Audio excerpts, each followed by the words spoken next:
منم چې دا یوه ګناه به مې اوله نه وه منم چې دا یوه ګناه به مې اوله نه وه خو چېرته کړي بیا ما داسې ګناه بله نه وه منم چې دا یوه ګناه به مې اوله نه وه خو چېرته کړي بیا ما داسې ګناه بله نه وه ایس المر راته شا له لورې غږ وکړو چې هغه سایه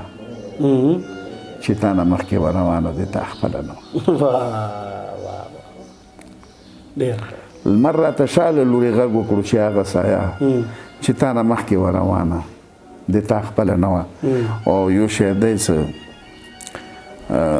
د محبت په دښمنانو کې مې خوب لیده چې د محبت په دښمنانو کې مې خوب لیده چې ما پورې سر نه و په تا پورې څنګله نه و د محبت په دښمنانو کې مې خوب لیده چې ما پورې سر نه و په تا پورې څنګله نه وه او یو شی دی څه کامیاب په دی وم چې ما هر ځای کې وداد ګټلی کامیاب په دی وم چې مې هر ځای کې وداد ګټلی ناکام په دی وم چې په شاره سره ډله نه وه صاحب واوره څه دا کبرجن ماحول څه دا رنګې سلام اخلي لکه چې ځان څوک خرڅوي او څوک غلام اخلي دا کبرجن ماحول څه دا رنګې سلام اخلي لکه چې ځان څوک خرڅوي او څوک غلام اخلي چا خو یې پاس دیوال ته داسې سترګې ونیولې لکه د کور سودا چې نه کوي او بام اخلي چا خو یې پاس دیوال ته داسې سترګې ونیولې لکه د کور سودا چې نه کوي او بام اخلي او مونږ خو وړاندې رسېدلي خو منصف دا ووایي چې څوک دې وروستو پاتې هغه به انعام اخلي ډېره څه چې ما نه وشوه او که تا نه ګناه چې ما نه وشوه او که تا نه ګناه دواړو به کړي وي جانانه ګناه په زور راځي په زور مې زور متوي په زور راځي په زور مې زور متوي په دې جهان کې د مړانه ګناه و ځان مې له هرې ګناه بچ ساتلی ته اړوه په ما له ځانه ګناه زما په خوا کې سینګار شوي پیغله سینګار شوي پیغله زما په خوا کې د روانه ګناه زما په خوا کې سینګار شوي پیغله زما په خوا کې د روانه ګناه ایله د زړه په زور ورورسېدو چې درنه ونه شي ارمانه ګناه او ما خو په یو وخت کې هم نه ده پرېښي په ما شوه څنګه بدګمانه ګناه او زه د تا حسن ته حیران پاتې وم ما ته ولاړه وه حیرانه آخري شی دی څه په ما یې څومره ثواب وګټلو په ما د څومره مهربانه ملګرو سلامونه نیکې هیلې او ډېر زیات احترامات محبتونه او ښه ساعتونو منۍ خپرونه ده ستاسو خپله غزلزار او زه یم غازي نادان قدرمنو څنګه چې تاسو ته معلومه ده چې پښتونخوا د هنر کده ده د خاور یو دې سیمې ډېر ستر لیکوالان ادیبان فنکاران او شاعران زیږولي دي هغوی د خپل خیال او فکر په ذریعه دلته په خیبر پښتونخوا کې په ګرد نړۍ کې چېرته چې پښتانه میشته دي یوه ښکلې نامه پیدا کړې ده او دغه سلسله تر اوسه پورې دوامداره ده قدرمنو په دې نننۍ خپرونه کې موږ سره یو داسې شخصیت ناستې لري چې د هغې زه هر څومره تعریف وکړم دا به ډېر زیات کمي که د پښتو ژبې د ادب خدمت حوالې سره خبرې وکړو که د شعر د ښکلي خیال او فکر حوالې سره خبرې وکړو او بیا د کتابونو حوالې سره خبرې وکړو د پښتو ژبې د خدمت حوالې سره خبرې وکړو نو هلته به د خلکو زړونو او ذهنونو ته سلیم منګش صاحب نوم خامخا راځي سلیم منګش صاحب ډېر ښه لیکوال دی استادانو کې د دې شمیر کېږي استاد محترم سلیم منګش صاحب سره به نن د دې په ژوند او فن او شاعرۍ خبرې کوو او کلامونه به هم اورو سلیم منګش صاحب تاسو ته په دې خپله خپرونه کې ډېر زیات هرکلی وایم ډېره مهرباني نادان صاحب الله تعالی د خوشحال لره او د تاسو مهرباني ده ستاسو مونږ ته راغلی او مونږ پسې ګرځئ او بیا راشئ او مونږ سره مونږ ستاسو څومره شکریه ادا کړو هغه کمه ده او بس ژوند روان دی او تیریږي او مونږ تاسو ګورئ څه ادب سره سره نور مشغولتیاوې هم لرو خو به هر حال نو ډېر وخت نه لګیا یو ادب کوو ټلکې پیدا شوي یو لسم مې هلته پاس کړی دی پرایویټ ایم اے کړې ده او پرایویټ خپل ځان ته یو کاروبار هم کوو د ژوند تېرولو دپاره او ادب هم کوو صحیح د ټولو نه مخکې زه تاسو نه بخښنه هم غواړم چې ستاسو هغه تعریف ما سم ونه کړو څنګه چې په کار و خو بهرحال بیا هم هغه روایتي دغه هم کړو د ټولو نه مخکې زمونږ کتونکو ته دغه خبره واضحه کړئ چې سلیم بنګش صاحب د خپلې شاعرۍ آغاز کم وخت کې وکړو څنګه ورته پته ولګېده چې لیکوال هم پروت داسې چل دی چې د شاعري ما خیال دی چې دا یو جبلي غوندې عمل دی راځي په چا کې شاعري وي هغه ته مونږ به درېیم څلورم پنځم کې اوس مونږ به لږ لږ شعر یعنې هم کافیه شعرونه ویلو نو هلته کې بس بیا ورو ورو ورو ورو ورو ورو نو بیا مونږ چې کله د سکول سطحې ته او د کالج سطحې ته راغلو مونږ د اردو د پښتو خو دومره رواج نه و بیا د اردو مطالعه وکړه او خاص کر میر تقی میر زمونږ ولوستو هغه داسې یو غمجن غوندې شاعر فقیرانه ای صدا کر چلے میاں خوش رهو هم دعا او زمونږ په طبیعت کې هم داسې فقیري غوندې وه نو هغه نه بیا متاثره شو به هر حال بیا مونږ هغه ادبي شاعرۍ ته راغلو خو هغه نه مخکې مو داسې شاعري کړې ده لکه اوس ټل ته یو د نیرو ګیج یو ګاډی راتلو نو مونږ به وایو چې یو ګاډی پاکستان کوهاټ نشي روانه سهار کله روزي بیا رسېږي ماسپښین خراب دي شي ماشین اوس ما اورېدلي دي چې هغه ټریک دوباره ټیک کېږي او تر مزار شریف پورې به دغه ریل ګاډی جوړېږي اوس خو هغه پټلۍ ورکه ده ختمه ده اوس یې بیا جوړ نو داسې د شاعري به مو کول او بیا هغه نه داسې ورو ورو ادبي شاعرۍ طرف ته یا عروضي شاعرۍ طرف ته بنګش صاحب تر دې دمه پورې ستاسو څونه کتابونه چاپ شوي دي دا بلا ډېر ما خو اووه کتابونه خو چاپ دي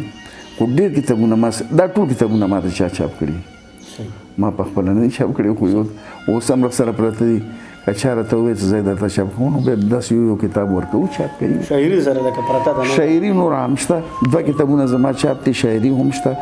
افسانې هم شته مضامین هم شته او تقریبا هر یو صنف کې مو لیکل کړي بنګش صاحب تاسو په خپل شمار چې کوم دی زموږ په استادانو کې راځي خو په هغه وخت کې داسې څوک شخصیت چې هغې تاسو شاعري تاسو ته ټیک کړی وی یا تاسو خپل استاد منئ داسې چل دی چې زه خو اول دا ووایم چې استادان خو مونږ نه یو مونږ اوس هم او یقینا دا رښتیا خبره ته زمونږ زړونه دا غواړي چې مونږ مطالعه وکړو مونږ څه زده کړو خو زما په وخت کې زمونږ په علاقې کې او شاعر نه و مقید خو 1940 کې مړو بل داسې څوک زمونږ په علاقې کې شاعر نه و هلته کې چې کومه شاعري مونږ کړې یا کوم ادب کړی دا مونږ بیخي د زړه په زور کړی او دې ځای ته رسېدلي او تنظیمونه مو ګرځولي دي او داسې مطلب دا چې مونږ به هر ځای ته مشاعره وته که هغه بنو کې وه که هغه ټانک کې وه که هغه په پېښور کې وه که هغه په اکوړي کې وه که هغه په مردان کې وه مونږ به مشاعرو ته تلو سره د ملګرو نو بس هغه مشاعرو هغه زمونږ استادان دي هلته به څوک مونږ اورېدو مونږ ته به دا اندازه کې ده څه شعر څنګه لیکلی شي صحیح بنګش صاحب زه خو وایم چې یو کلام پکې وورو نو بیا به مخکې دا زما اوس دا نوی یو کتاب چاپ دی المرجنه هوا او د دې د المرجنه هوا اصطلاح زما خپله ده او دا شعر دی چې داسې المرجنه هوا وچلېده چې په هوا یې کړلو سوري رانه داسې المرجنه هوا وچلېده چې په هوا یې کړلو سوري رانه دا یو غزل به درته آسان غوندې ووایم د مهي خېټه کې بند یم سمندره د مهي خېټه کې بند یم سمندره د خلاصي لاره رخایه پیغمبره د مهي خېټه کې بند یم سمندره د خلاصي لاره رخایه پیغمبره څوک د پیو په تالاب کې لمبل غواړي ته سنگینه سینه زر پرې کوه غره څوک د پیو په تالاب کې لمبل غواړي ته سنگینه سینه زر پرې کوه غره او ګناهګار وجود مرحم پسې ګرځي ما چې عدل ته ونه سپاري معاشره ګناهګار وجود مو عدل پسې ګرځي رحم پسې ګرځي ما چې عدل ته ونه سپارئ معاشره چرته اوښکه چرته مینه لکه واخلئ د کنجکې په بدل کې مرغه لره چرته اوښکه چرته مینه لکه واخلئ د کنجکې په بدل کې مرغه لره د هغه لیندې کې داسې ټکی نه و ما په خپله باڼې تویې کړې وه زره لیندې کې داسې ټکی نه و ما په خپله باڼې تویې کړې وه زره اضطراب بېقراري وي په ستم کې بېقراري وي په ستم کې زما رحم په تا راغی ستمګره اضطراب بېقراري وي په ستم کې زما رحم په تا راغی ستمګره زه د دهر خانقاهي نظام کې لوی شوم خانقاهي نظام کې لوی شوم په بارودو به موړ نشم لنګره زه د دهر خانقاهي نظام کې لوی شوم په بارودو به موړ نشم لنګره دی ښایسته خو بیخي د ټینګې نه یم خو بیخي د ټینګې نه یم ما ته ټینګه دعا وکړه کلندره و د جهان دروازې ټولې په ما بند شوې زه خو سم په تا وتلی نه یم وره د جهان دروازې ټولې په ما بند شوې زه خو سم په تا وتلی نه یم وره د ښایسته سپینې خولګۍ یارانې ډېر دي که په خوله نه شوې سلیمه مروره ډېر غزل بنګش صاحب کومه ټولنې دي چې په هغې کې ستاسو نن سبا ناستې کېږي یاره جي څه زموږ خو پښتو ادبي چمن ټل هم دی هغه کې وي پښتو ادبي چمن پېښور څانګه هم شته دې کې هم زموږ ناستې کېږي او پېښور ادبي چمن څانګې په دوبۍ کې هم شته زه دوبۍ ته هم لاړ یم د هغوی پروګرامونو ته او دلته هم چې چېرته یو ادبي پروګرام څوک کوي نو موږ هغه ته ځان رسو که هغه عالمي کانفرنسونه دي او که هغه عام غونډې دي کومه ملکونو ته تر اوسه پورې تاسو سفرونه کړي دي په حوالې سره مثلا زه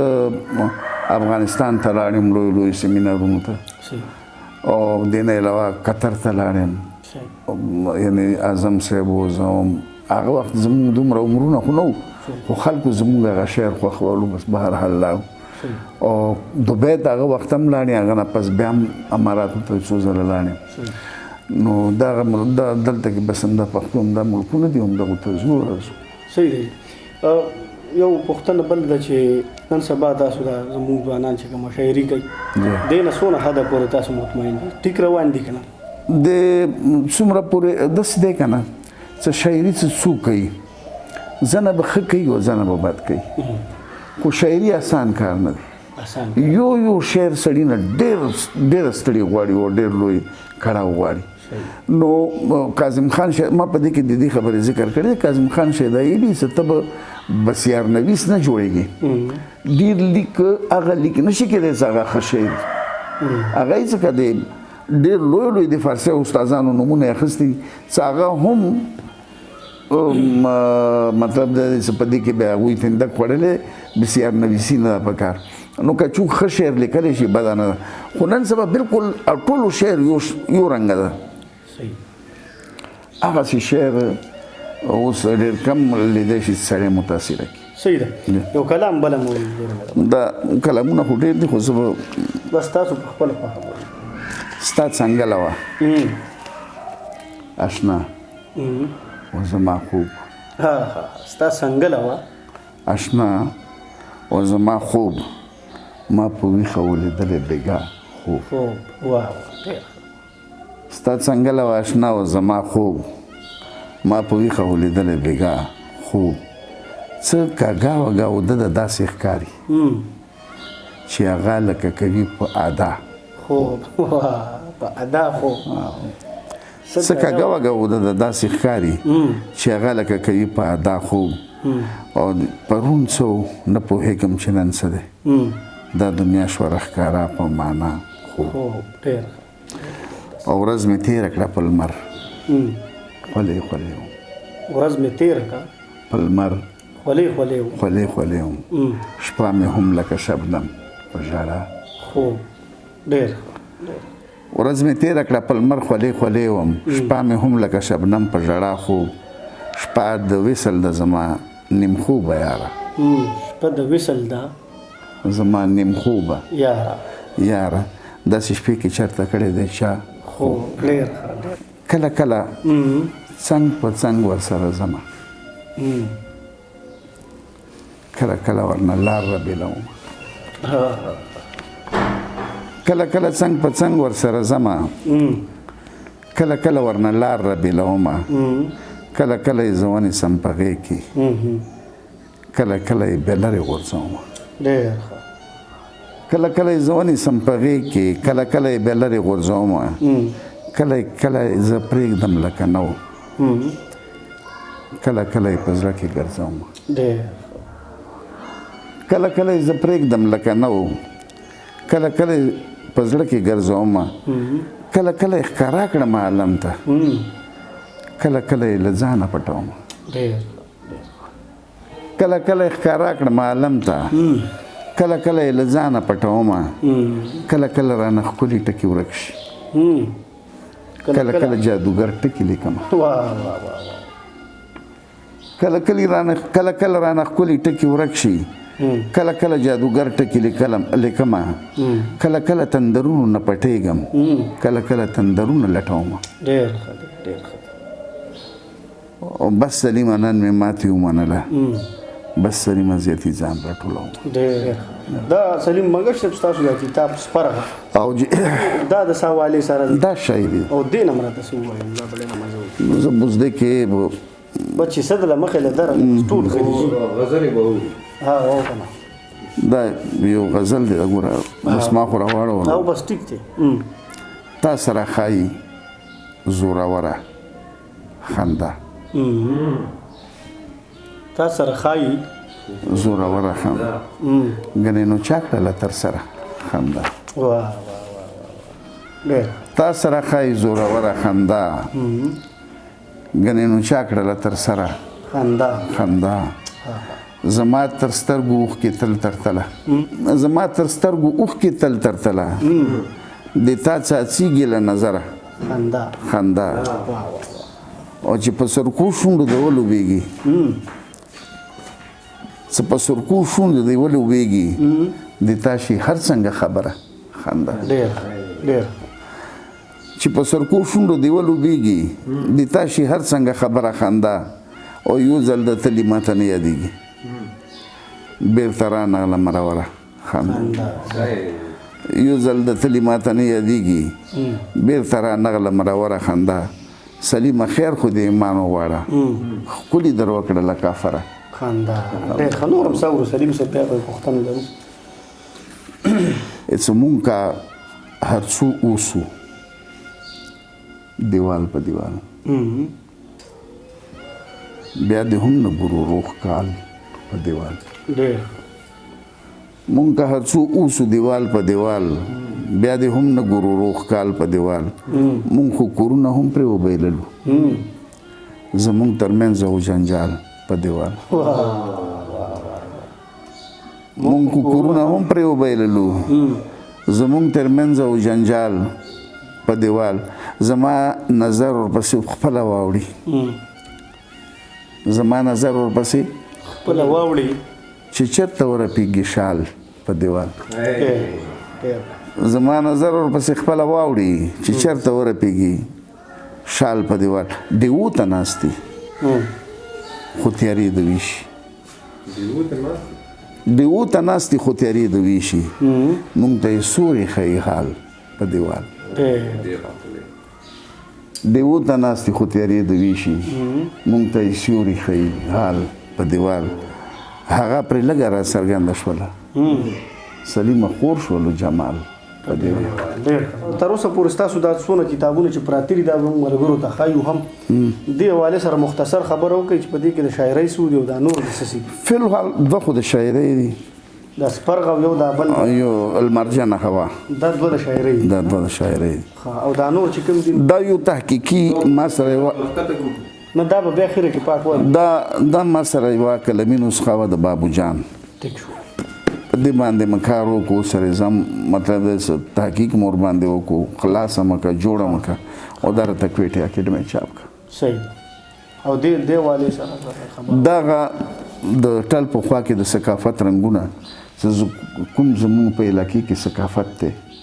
دا په هغه رنګونه ما راټول کړي دي او دغه کې چا ماته پښتو د اکیډمۍ پېښور چاپ کړی صحیح دا د سمندر په غاړه د سمندر په غاړه دا سفرنامه ده صحیح د اماراتو صحیح او دې کې د قطر حصہ هم سند شته صحیح د اماراتو هم شته ټیک نو دا هغه سفرنامه ده او د مونږ خلک به څنګه تلو دبۍ ته قطر ته د نن کوم استرالیا ته یورپ ته روان دي دې نه مخکې زموږ خلکو دغه تبعي لیدلي دي دا په دې کې شته په دې کتاب کې ټول ستونزې تاسو او دا دوه چې کوم دي دا دا کتاب چې کوم دی د معرفت چراغ دا یوه ترجمه ده د مونږ سره نمک منډی کې شاه کبول اولیا یو ولي الله خان نو هغه زه سیند ته دا یوه دلچسپه خبره ده سیند ته یوې مقالې اورولو ته لاړم په شاه عبداللطیف بټای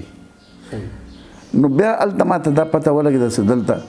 نو دا د شاه عنایت مرید دی د سند نو بیا ما وایي چې یاره زه په دې کار کوم نو دغه کتاب د ما ترجمه کړو دا د شاه کبول اولیا د بل ځل حج ته لاړم د روحاني دنیا په لور دا ما هلته کې چې کوم یو رپورتاژ یې بولي یا سفرنامه یې بولي نو دا هغه لیکل دي او هغه واقعیات چې کوم تېر شوي دي هغه او دا پښتو او پښتانه دا زموږ د کانفرنس یو کتاب دی چې کومې مقالې خلکو اورولي هغه مقالې مونږ چاپ کړي دي دا هم په 2014 کې چاپ کړي دي او دا بل چې کوم کتاب پښتو پرونه نه سبا دا هغه ورنۍ کانفرنس دی چې مونږ کوم کړی دی او هغه کانفرنس کومې مقالې وي هغه مونږ په دې کتاب کې چاپ کړي نو دا فی الحال او ما سره ډېر کتابونه داسې دي چې هغه ناچاپه پرته دي شاعرۍ پکې څونه تقریبا یو دوه بربرګي چې په خزان ورځنې ګل وژني سپرلی فطرت څومره په چل وژني چې په خزان ورځنې ګل وژني سپرلی فطرت څومره په چل وژني زمونږ په ښار کې وحشت داسې خور دی چې یو مې خښ نه وي نو بل وژني